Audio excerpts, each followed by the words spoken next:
Big ಬಾಸ್ನಿಂದ first call ಬಂದಾಗ Rakshita Shetty reaction ಹೀಗಿತ್ತು.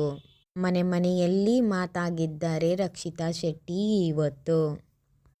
Big Boss runner up Rakshita Shetty ಅವರು ಇತ್ತೀಚೆಗೆ ಮುಕ್ತಾಯಗೊಂಡ ಬಿಗ್ ಬಾಸ್ ಕನ್ನಡ ಸೀಸನ್ 12ರಲ್ಲಿ ಮೊದಲ ರನ್ನರ್ ಆಫ್ ಆಗಿ ಹೊರಹೊಮ್ಮಿದ್ದಾರೆ.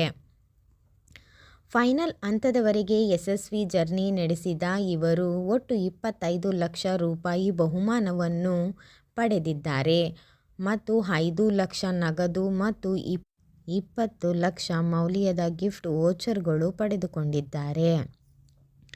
ಇವರು ಮೂಲತಃ ಉಡುಪಿಯ ಪಡುಬಿದ್ರೆಯವರಾಗಿದ್ದು ಮುಂಬೈನಲ್ಲಿ ಬೆಳೆದಿದ್ದಾರೆ. ರಕ್ಷಿತಾ ಟಾಸ್ಕ್ ಎಂಬ ಯೂಟ್ಯೂಬ್ ಚಾನಲ್ ಮೂಲಕ ತುಳು ಸಂಸ್ಕೃತಿ ಮತ್ತು ಕರಾವಳಿ ಖ್ಯಾತಿಗಳ ಬಗ್ಗೆ ವಿಡಿಯೋ ಮಾಡಿ ಜನಪ್ರಿಯರಾಗಿದ್ದಾರೆ.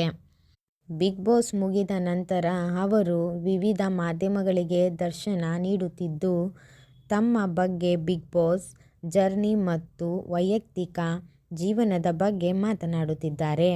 ಇತ್ತೀಚೆಗೆ ಅವರು ಉಡುಪಿಯ ಹೆಬ್ಬಾಡೆಯಲ್ಲಿ ಅದ್ದೂರಿ ಸ್ವಾಗತವನ್ನು ಪಡೆದಿದ್ದಾರೆ.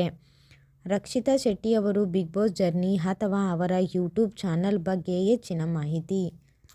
ಆರಂಭದಲ್ಲಿ ಹೊರಬಂದ ವೈಲ್ಡ್ ಕಾರ್ಡ್ ಮೂಲಕ ಮರಳಿ ಎಂಟ್ರಿ ಪಡೆದಿದ್ದ ರಕ್ಷಿತಾ ಫಿನಾಲೆ ಹಂತದವರೆಗೂ ಬಂದಿದ್ದಾರೆ.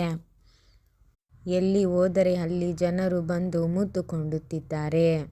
ಎಷ್ಟೋ ಸನ್ಮಾನಗಳು, ಎಷ್ಟೋ ಫೋಟೋಗಳು, ಎಷ್ಟೋ ವಿಡಿಯೋಗಳು ಎಲ್ಲವನ್ನು ತೆಗೆದುಕೊಂಡು ರಕ್ಷಿತಾ ಅವರಿಗೆ ಖುಷಿಯನ್ನು ಉಂಟು ಮಾಡಿದೆ. ಹೆಚ್ಚಿನ ಮಾಹಿತಿಗೋಸ್ಕರ ನನ್ನ ಚಾನಲ್ಗೂ ಸಬ್ಸ್ಕ್ರೈಬ್ ಮಾಡ್ದೇ ನೋಡ್ತಿರೋರು ಸಬ್ಸ್ಕ್ರೈಬ್ ಮಾಡ್ಕೊಳ್ಳಿ, ಲೈಕ್ ಮಾಡಿ, ಕಮೆಂಟ್ಸ್ ಮಾಡಿ. ಓಕೆ ಬಾಯ್ ಫ್ರೆಂಡ್ಸ್, ನೆಕ್ಸ್ಟ್ ವಿಡಿಯೋದಲ್ಲಿ ಸಿಗೋಣ.